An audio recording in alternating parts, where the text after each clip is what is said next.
శంబల ఈ పుస్తకాన్ని రచించినది మాస్టర్ శ్రీ శార్వరి గారు. 6వ భాగము పఠనము చేస్తున్నది పద్మజ. 3వ అధ్యాయం కాలచక్ర. సంస్కృతం చదివిన వాళ్ళు స్వర్గం గురించి తెగ పొగిడేస్తారు. స్వర్గాలు, దేవతలు, అప్సరసులు అందరికీ కనిపించరు. పురాణాలు నమ్మేవారికి ఉన్నట్లు అనిపిస్తాయి.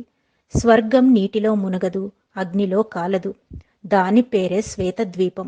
రష్యా జానపద కథల్లో శ్వేతద్వీపం ఉంది. ఆసియాలో చాలా దూరంగా ఎక్కడో అల్లిబిల్లి లోకం ఒకటి ఉందని వారి నమ్మకం. అది మంచు పర్వతాల మధ్యన సురక్షితంగా ఉంటుంది. దానికి శత్రుభయం ఉండదు, దానికి వినాశం ఉండదు. కనుక అది స్వర్గంతో సమానం. అక్కడ లోహన్ అనే సరస్సు ఉంది. అది క్షీరసాగరం. తెల్లగా మంచు కరిగిన నీరు పాలలా ఉంటుందేమో. ఒక రష్యన్ రచయిత షిష్కోవ్ ఒక జానపద కథను చెప్తాడు. అనగనగా ఒక దేశం ఉంది. ఆ దేశం పేరు బొలోవోడ్సే. అది సైబీరియాకు అవతల ఎక్కడో ఉంది. చాలా చాలా ఎత్తైన పర్వతాలు దాటిపోవాలి. దాని ముఖద్వారం తూర్పు దిక్కున ఉంటుంది. మీరు మంచి బుద్ధులతో జీవిస్తే, మంచిగా ఉంటే ఆ దేశం అంటే బొలోవోడ్సోని చూడగలరు. ఆ దేశం అందరూ మంచి వాళ్ళది. సృష్టి ఆరంభం నుండి ఋషులైన వారు అక్కడ మహాత్ములుగా ఉంటారు. వారిని మృత్యువు తగలదు.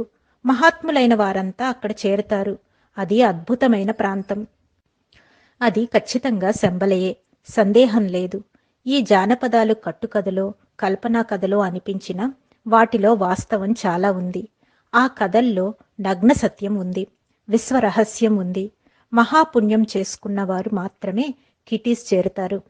అయినా అది కంటికి కనిపించదు, అదృశ్యంగా ఉంటుంది. దానికోసం ధ్యానం చేస్తే అది కనిపిస్తుంది. అది ధ్యానుల దేశం అన్నమాట. ఎంత నగ్న సత్యం! ఎవరూ తమ ధ్యానం గురించి బయటకు చెప్పరు. ఆ పవిత్ర దేశానికి బయలుదేరిన వారిని మధ్యలో ఎవరో స్వర్గభటులు వచ్చి కలిసి తీసుకుపోతుంటారు. రష్యా నుండి గోబీ ఎడారి దాటి టిబెట్ వెళ్లిన వారు తిరిగి వచ్చిన దాఖలాలు లేవు. వచ్చిన వారైనా నోరు విప్పి చెప్పిన కథనాలు లేవు. 19వ శతాబ్దంలో ఒక రష్యన్ యోగి భారతదేశం వచ్చి టిబెట్ దాకా వెళ్ళాడు. అతను చనిపోయిన తరువాత అతని డైరీలో అతని హిమాలయ మహాత్ముల్ని కలిసిన విషయం వెలుగులోనికి వచ్చింది. ఒక యథార్థ సంఘటన. జారు ప్రభుత్వ అరాచకాలను సహించలేక విసిగిపోయిన రష్యన్లు కొందరు ఒక అండర్ గ్రౌండ్ నగరానికి చేరుకుంటారు. వారు ఆ నగరం ప్రవేశించగానే ద్వారాలు వాటంతటవే మూసుకుపోయాయట. సమయం వచ్చినప్పుడు వారిని బయట ప్రపంచంలోనికి తెచ్చి వదిలివేస్తామని హామీ ఇచ్చారట అక్కడ వారు.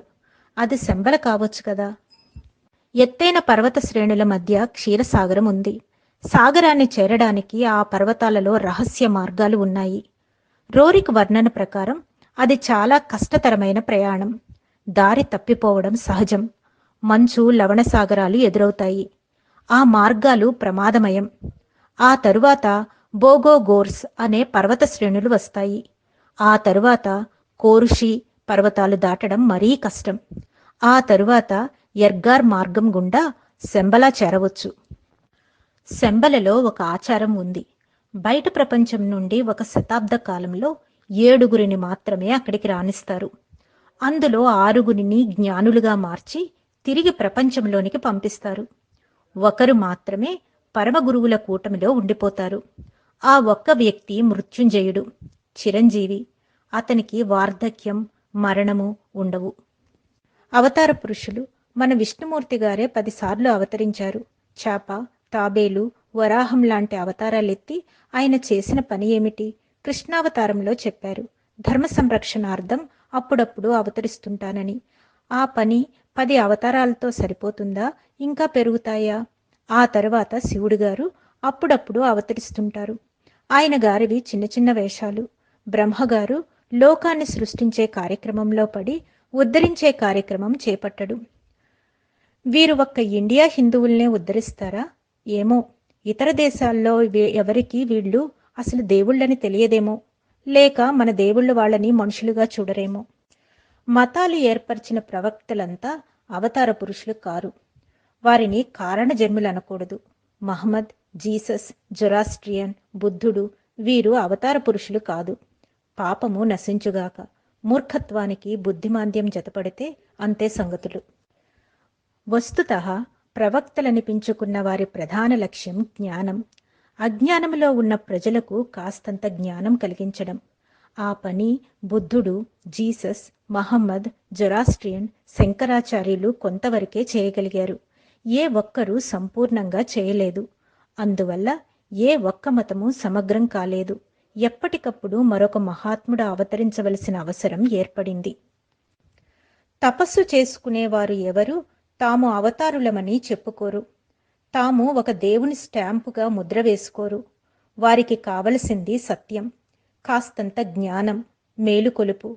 జనాల మత్తు వదిలించడం, మేల్కొల్పడం ముఖ్యం. ఆ పని చేసేవారు చాలామంది ఉన్నారు. అవతారాలెత్తిన వారు ఆ పని చేయలేదనే చెప్పవచ్చు. దేవుళ్ళు మనిషి చైతన్యం అంగీకరించరు. మనిషి తపస్సుతో పండిపోతే స్వర్గానికి ఎగబాకి దేవతలుగా మారి తమ పదవులకు ఎసురు పెడతారని చచ్చే భయం. తమకు చావు లేదని తెలిసి భయపడుతుంటారు. కనుక అవతారులు ఎవ్వరూ మనిషికి జ్ఞానాన్ని కలిగించలేరు. చైతన్యం కలగాలంటే ఆత్మ స్పందించాలి. ఆత్మను చైతన్యపరచడం ఋషుల వల్ల, యోగుల వల్లనే సాధ్యం. అందుచేత తపస్సు చేసిన వారందరూ ప్రజ్ఞాన్వితులే. పరచైతన్యం అందరిలోనూ ఉన్నది. ఎవరిలోనూ స్వార్థం ఉండదు. స్వార్థం లేనివారే ఇతరులకు సహాయం చేయగలరు. దేవుళ్ళ అంశతో జన్మించిన పురుషులు ఆ పని చేయలేరు. మానవత్వానికి మెరుగులు దిద్దడమే మహర్షుల లక్ష్యం. ఆ మహాత్ముల తపోనిలయం శంబల అంటారు బోధిసత్వులు. ఒక కృష్ణుడైనా, జీసస్ అయినా, బుద్ధుడైనా చేసిన పని ఒక్కటే. అందరూ మహాత్ములే, మహాత్ముల వారసులే. మహాత్ములు వక్తలు కొందరు, ప్రవక్తలు కొందరు, ప్రయోక్తులు మరికొందరు. వారు చేసిన పనులను బట్టి, ఆదర్శాలను బట్టి, సాధనను బట్టి ఆ బిరుదులుంటాయి. ఒక దేశం యొక్క పరిస్థితులు మరో దేశం యొక్క పరిస్థితులతో కలవవు. అందుచేత ఉపదేశాల్లో తేడాలుంటాయి. మనుష్యుల సంస్కారాన్ని బట్టి ప్రవక్తల శైలి, తీరు మారుతుంది. ప్రవక్తలని చెప్పుకోదగిన వారు మోజెస్, మహమ్మద్దులు ప్రత్యేకం. ఒక్కొక్కరు ఒక్కొక్క మతానికి పట్టుగొమ్మలైనారు. అయినా అందరి అభిమతం ఒక్కటే. మతాలు వేరు, అందరిది ఋషి హృదయమే. పరమగురువుల సంకల్పం అదే, లక్ష్యం అదే. అందరి లక్ష్యం సృష్టికి, పరిణామానికి సహకరించడమే. గతంలో ఆ పని ప్రవక్తలు మాత్రమే చేయగలిగారు. వారే తలకెత్తుకున్నారు. వారికి పైనుండి దైవం, భగవంతుడు ఎవరైనా కావచ్చు ప్రేరణలందేవి. అన్ని మతాలు మనిషిలోని మంచిని పెంచి మానవతను ఉద్ధరించేవిగా అనిపిస్తాయి.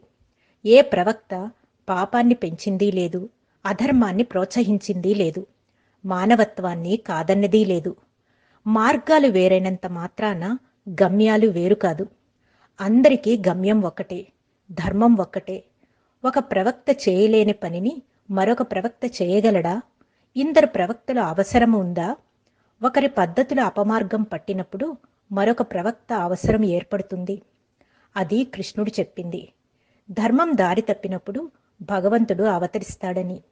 ఏ మతము చెడ్డది కాదు. ఏ ప్రవక్త చెప్పిన విషయాలు సత్యదూరం కావు. ఆచరించే వారిలో అసహనం అసలు కారణం. సత్యం అన్నది వెర్రిపోకడలు పోవడం రెండవ కారణం. ద్వేషం మూడవ కారణం. ప్రపంచం యావత్తూ ఒక గొడుగు నీడకు చేరడం జరగదు. ఆ ప్రయత్నం ఎవరు చేసినా కుదరదు. అపజయం తప్పదు. మనిషిలో ఎప్పుడు తిరుగుబాటుతనం బయటకు వస్తుందో అప్పుడు మతాన్ని చిన్నచూపు చూస్తాడు. ప్రపంచ ప్రజలంతా ఒకే మాట వినాలి, ఒకే మతం ఉండాలి అంటే ఎట్లా? అది జరగని పని అని చరిత్ర చెబుతుంది. అసంభవమని మనకు అనిపిస్తుంది. శ్రీకృష్ణుడు ఏకైక అవతార పురుషుడు కాదు. అవతార పురుషుల్లో మొదటివాడు కాదు. యోగి అయిన అవతార పురుషుడు. ఆయన యోగీశ్వరుడు. మానవ విలువలకు పెద్ద పీట వేశాడు. మనిషి జీవించటానికి మంచి మార్గాలు చూపించాడు. ఆ విలువ వలనే భగవద్గీతకు అంతటి విశ్వజనీనత. మన పోతనగారి భాగవత కృష్ణుడికి హిమాలయాల్లో ప్రచారంలో ఉన్న కృష్ణ కథకు కాస్త తేడా ఉంది. వారి కథనం ప్రకారం కృష్ణ జననం మేరుపర్వత సానువుల్లో ఒక లోయ ప్రాంతం. మేరు పర్వతాన్ని కలాడ అంటారు. దానినే టిబెట్ వారు శంబల అంటారు. వారికి కృష్ణుడు దేవకీ నందనుడు. చిన్నతనంలో భాగవత కృష్ణుడు గోపికల వెంట పడతాడు. అక్కడ హిమాలయ కృష్ణుడు అరణ్యాలలో క్రూర జంతువులతో స్నేహం చేస్తాడు. అందుకే అక్రూరుడు అంటారు. చిరుత పులులతో ఆడుకునేవాడు. పెద్దవాడైన తరువాత శ్రీకృష్ణుడు మహర్షులతో మైత్రి చేస్తాడు. కృష్ణుని ఆసక్తి ప్రజ్ఞను గుర్తించిన ఋషులు తమ యోగ తపశ్శక్తుల్ని అతని పరం చేస్తారు. దుష్ట సంహారం చేసి శిష్టరక్షణ చేయమని ఆదేశిస్తారు. ఆ పైన కృష్ణుడు యమునా తీరం చేరతాడు. వేణుగానంతో ప్రజల హృదయాలను పరవశింపచేసి వంశీమోహనుడైనాడు. మాయ నుండి మానవతను మేల్కొల్పడం కృష్ణతత్వం. భగవద్గీతలో శ్రీకృష్ణుడు తన ప్రియ బాంధవుడైన అర్జునునికి చెప్పిన మాటలే గీత. కృష్ణుని జీవితంలో ప్రధాన ఘట్టం అది. ప్రధాన బోధ అది. ఆత్మకు బాధ లేదు. ఆత్మ మరణించదు. మనిషి మళ్లీ మళ్లీ జన్మిస్తూ పూర్ణత్వం సాధించాలి. అది శ్రీకృష్ణుని ఆత్మతత్వం, ఆత్మయోగ విభూతి. అర్జున, నేను అనేకసార్లు జన్మించాను. నీవు అనేకసార్లు జన్మించావు. నా గత జన్మల గురించి నాకు తెలుసు. నీకు జన్మల జ్ఞానం లేదు. అది కృష్ణ సందేశం. అది కృష్ణతత్వం. మౌఢ్యం పెరిగినప్పుడు మతాలు నశిస్తాయి. ఎండిపోయిన చెట్లు మళ్లీ చిగురించవు. కొందరి స్వయంకృతాపరాధం వల్ల మానవత్వం మసకబారుతుంది. జ్ఞానం నశిస్తుంది. ఇన్ని అవతారాల అవసరమేమిటి? ఎప్పటికప్పుడు ధర్మం గాడి తప్పుతూనే ఉంటుందా? అవతారం అవసరం దుష్ట శిక్షణక, ధర్మరక్షణక? ఒక దేవుడు మళ్లీ మళ్లీ అవతరించడం అంటే అంతకు ముందరి అవతారంలో చేయవలసిన పని చేయనట్లు కదా. అంటే ఏ ఒక్క జన్మలో పూర్తి న్యాయం చేయటం లేదు. ఆత్మలు మహాత్ములుగా పరిణమించే వరకు జన్మిస్తూ ఉండవలసిందే. మహాత్మ ఏ రూపంలోనైనా జన్మించవచ్చు. కృష్ణుడిగానో రాముడిగానో జన్మించాలని లేదు. ఎవరిలో పరమాత్మ అంశ ప్రవేశించినా అది మహాత్మ అయి తీరుతుంది. అవతారాలను ఒక విష్ణువుకో మరొక దేవుడికో కట్టబెట్టాలని లేదు. అది అవివేకం. ప్రవక్తలు మళ్లీ మళ్లీ జన్మకు రారు. పరమగురువులు, మహాత్ములు మాత్రమే జన్మకు వస్తుంటారు. దేవుళ్ళు మనుషులుగా అవతరించాల్సిన అవసరం ఉండదు. అది మన భ్రమ, మన అజ్ఞానం. ఈ భాగాన్ని ఇక్కడితో ముగిస్తున్నాను. వచ్చే భాగంలో మళ్ళీ కలుద్దాం. అంతవరకు సెలవు. ధన్యవాదాలు.